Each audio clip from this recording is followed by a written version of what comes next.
কুলাউড়া, জুড়ি ও বড়লেখা উপজেলার অধিকাংশ এলাকায় বন্যার পানি বাড়ছে। তাতে এখন গতি কমিয়ে ট্রেন চলাচল স্বাভাবিক রয়েছে। তবে পানি বাড়লে বা স্রোত বাড়লে ট্রেন চলাচল অব্যাহত রাখা যাবে কিনা তা আশঙ্কা রয়েছে রেল কর্তৃপক্ষের। সারা দেশের সাথে সিলেট অঞ্চলের রেল যোগাযোগ বিচ্ছিন্ন হওয়ার ঝুঁকিতে পড়ার আশঙ্কা করছেন স্থানীয় বাসিন্দা সহ সংশ্লিষ্টরা। গেল কয়েকদিন থেকে টানা ভারী বৃষ্টি ও উজান থেকে নেমে আসা পাহাড়ি ঢলে হাকালুকি হাওরের তীরবর্তী কুলাউড়া, জুড়ি ও বড়লেখা উপজেলার অধিকাংশ এলাকা বন্যায় প্লাবিত হয়েছে। কম বেশি বৃষ্টি ও উজান থেকে নেমে আসা পাহাড়ি ঢল এখনো অব্যাহত থাকায় বুধবার 22 জুন নতুন নতুন এলাকার ঘরবাড়িতে উঠছে পানি, প্লাবিত হচ্ছে বিভিন্ন এলাকা। মৌলভীবাজারের কুলাউড়ার বরমচাল ইউনিয়নের ফানাই আনফানাই নদী এলাকায় ফানাই ব্রিজের মধ্যবর্তী স্থানে রেল লাইনে বন্যার পানি উঠেছে। এছাড়াও কুলাউড়া শহরতলি এলাকার আশেপাশেও কয়েকটি স্থানে পানি উঠতে শুরু করেছে।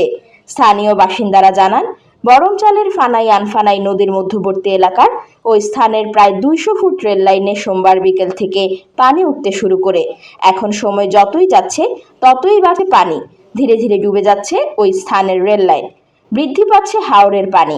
এমতাবস্থায় রেল লাইনের ওই স্থান সহ কুলাউড়ার বিভিন্ন স্থানের রেল লাইনে পানি উঠায় নতুন করে দুশ্চিন্তায় ফেলছে স্থানীয় বাসিন্দা সহ রেলযাত্রী ও সংশ্লিষ্টদের।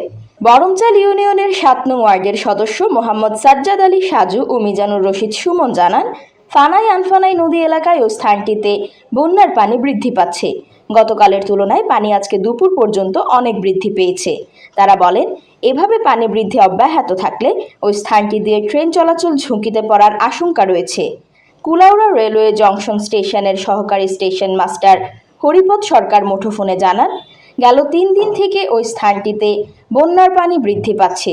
ওই স্থানে রেল লাইনের 1 ইঞ্চি উপর দিয়ে পানি প্রবাহিত হচ্ছে। পানির স্রোত কম থাকায় গতি কমিয়ে ট্রেন চলাচল অব্যাহত রয়েছে।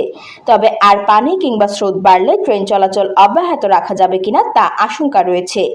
তিনি জানান, রেলওয়ে প্রকৌশল বিভাগের সংশ্লিষ্টরা জায়গাটি পরিদর্শন করেছেন। তাদের পরামর্শ অনুযায়ী পরবর্তী ব্যবস্থা নেওয়া হবে।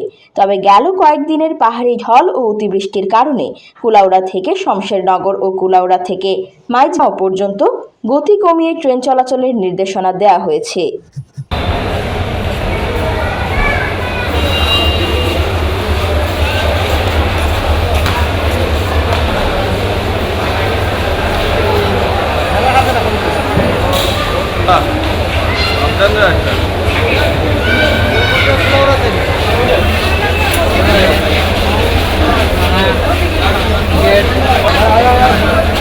ada